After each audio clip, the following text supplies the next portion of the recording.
Hey there, comic book friends! It's time for What the Fugue, where I talk about what's going on with me in my week of comics. Not a lot in the news kind of stuff. I mean, I'm sure you've all heard that Gail Simone has been rehired to write Batgirl. Real curious to see how that all pans out. Looking forward to hearing more nitty-gritty details on that. I'm curious if the editor that took her off the book is still on the book, or if they got a new editor. Supposedly she says there's going to be other big stuff going on that she hasn't been able to announce yet, but we'll see. We'll see what that really ends up being like. That's kind of cool. I'm not sure how much of that is the internet screaming and whatnot, or if it's a combination between the internet screaming and the editor that was in charge of Batgirl, really did make a decision and didn't really talk to his bosses about that decision, because everything I've heard and my understanding is that right after Gail Simone was pulled off the book, all the people at the top of DC Comics pretty much called her and said, hey, we love you, we love your work, we want to keep working with you, kind of stuff. So I don't think you get that kind of message, if they're going to pull you off of something or whatever. So, so I guess my prediction was kind of right? I kind of said, I wouldn't be surprised if she's back on some other DC book someplace else. Just didn't really think that it would be Batgirl. So we'll see. I'm really curious to see if she's going to actually get to write the original storyline that she had planned after the whole death of the family thing was done, to see if she was going to get to actually write that, because I know that the editor, that's not the direction the editor wanted the book to go. So how much of that's the editor and how much of that's what DC wants in particular, I don't know. I mean, I hear all kinds of things about how editorial works on a lot of stuff. It's not, they're not always letting the writer do what they want to do, and they're not always protecting the character and the product. Sometimes they really want to write the stories themselves but can't, and so they try and force the writers to write the story that they want told. I don't know. At any rate, that's that as far as that whole craziness and whatnot goes. I've been thinking about this year of comics. If I can find the time this weekend or whatever, or very soon, I think I'm going to just kind of do a Oddfellows special where I just talk about the year of comics. What the year of comics has had for me, the goods, the bads. Looking back at it, what do I really think of this year of comics, and what I've been getting, what I've read, and that sort of thing. So hopefully I'll get to that, or I may just turn it over in my head so much before I actually get around to recording it that I will never get it recorded. I'm not sure. I don't know if anybody else noticed. It sounds like Gail Simone actually watched a little bit of the last Comic Talk podcast. Looks like Captain Cummings was pitching it on Twitter, and I do know that she said, she looked at it briefly and said nice hats. So she saw the one with us all wearing the Captain Cummings equivalent hats, so that's kind of funny. I mean, I don't know how much that she actually watched and whatnot, but that may warrant some more traffic there, who knows. But what else is going on with me in my world of comics this week? Not a whole lot. Superior Spider-Man, or rather the death of Amazing Spider-Man book. I'm glad I haven't gotten that. I'm not touching it. It doesn't really interest me a whole lot, other than the whole craziness about the whole thing. Interesting storyline, but a complete disaster for the Spider-Man character himself. In my opinion, from what I hear other people say about the book and whatnot. And it's kind of the stuff I ranted about when this first came out and they first started talking about it. It sounds to me like they're taking away everything that made what makes Peter Parker a very special hero. And you take that away, So, I mean, it sounds like some of it's going to be there, because the character has those memories, but it's just, well, it won't be the same, obviously. And of course, they got to do something to, freshen the character up, I guess, or whatever, after 50 years of it being Peter Parker the way it is, but whatever. I'm not that interested. What I'm mostly interested in is, what's the pool? What kind of pool are we have going, guys? How long does this book last? Let me know. Put it in the comments or something. I want to run a poll. Are we giving them a year? We giving them 12 issues of being this way, 6 issues being this way. When do we get Peter Parker back? I'm just curious. Can they actually manage to pull this thing off for more than a year? In a year, I'm talking, not comic-wise, because of course they can put all these .1s in there and write all kinds of story and stuff. I think it's also pretty funny that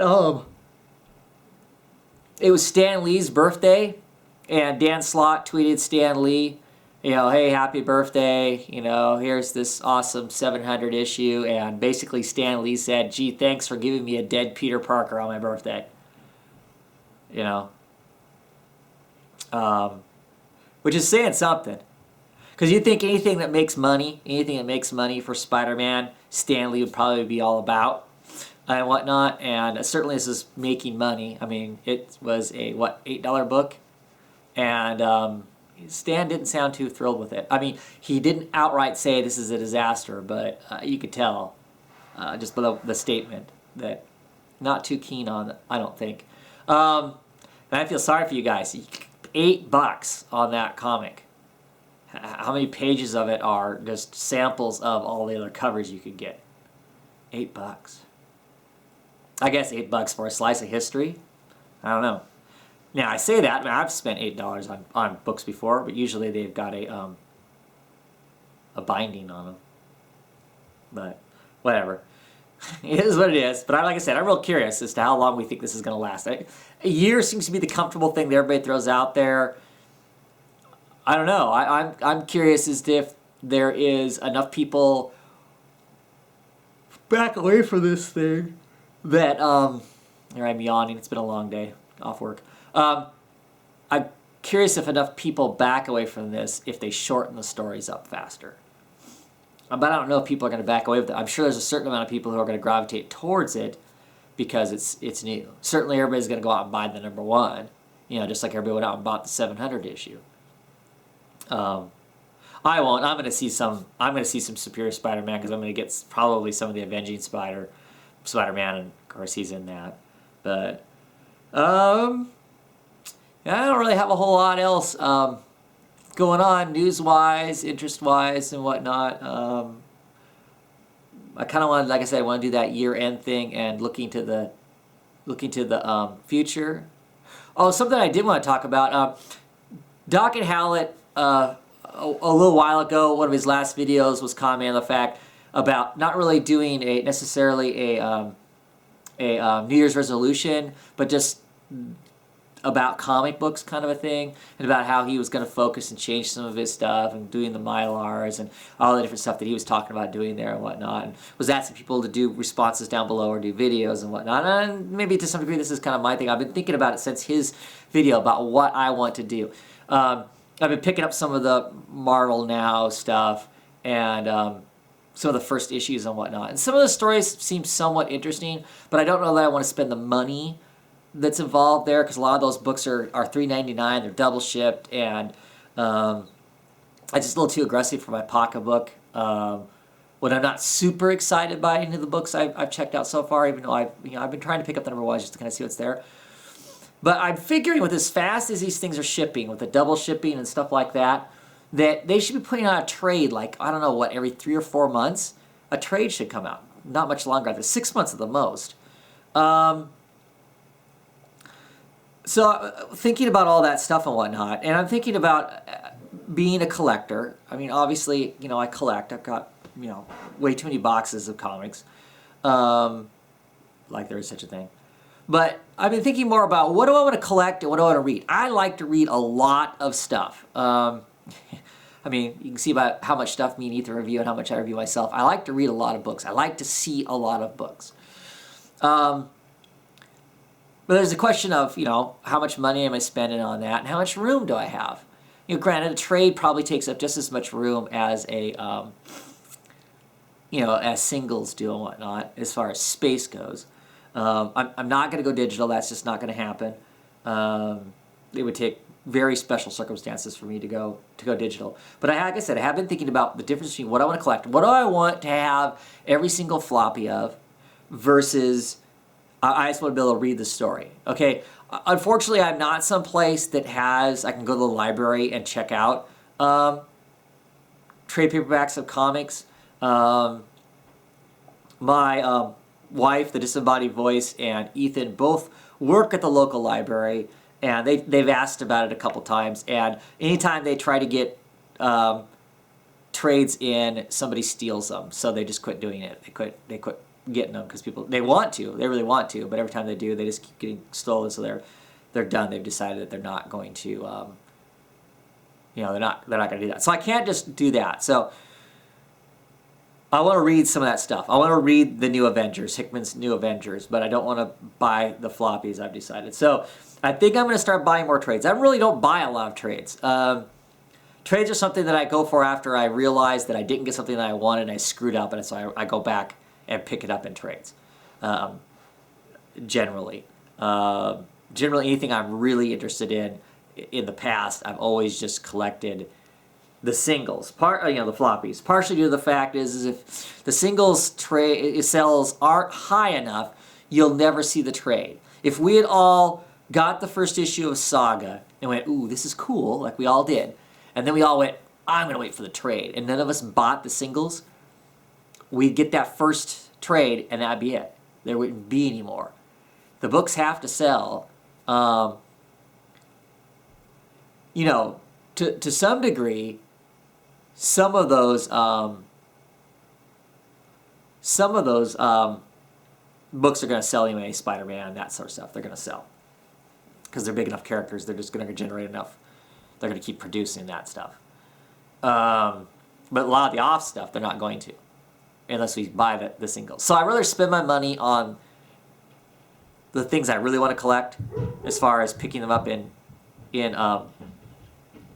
singles, and I'm going to pick things up in trade that I'm just interested in reading. And I'm really thinking about, I don't sell my comics, I don't sell my trades, but I'm really thinking about, after I've read some trades, then taking those trades and selling them or gifting them or whatever. Because I want to read the stories, but I don't have to own all of the stories. I don't want to own everything. I'm not interested in that. The difference between collecting and reading. I want to read the stuff. I like reading all that information and whatnot, but I don't need to own. I don't need to own the Avengers.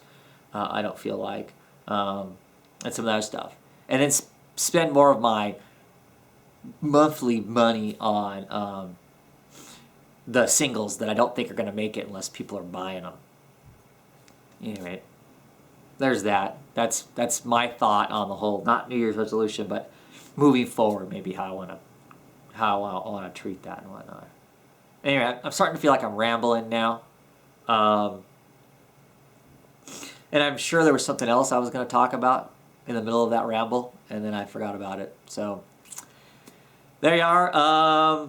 Hope to be around this weekend. I'm assuming there's going to be a Comic Talk podcast. If you're interested in that and you follow me and you don't follow the other people that are involved with that, like the Captain Cummings, he's the person to actually get a hold of. Send him a message. He'll hook you up at some point. We had a ton of people on last week for our End of the World podcast. I don't know if we'll have a ton of people lined up for next week or not. He's the person that organizes it. I just show up all the time.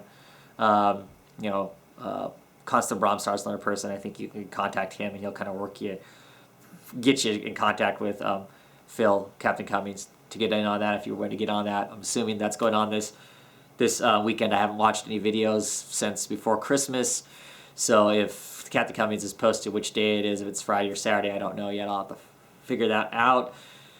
See some of you there. Of course, I'll have video probably this weekend. Me and Ethan are all caught up on comics. So yeah, expect more of that.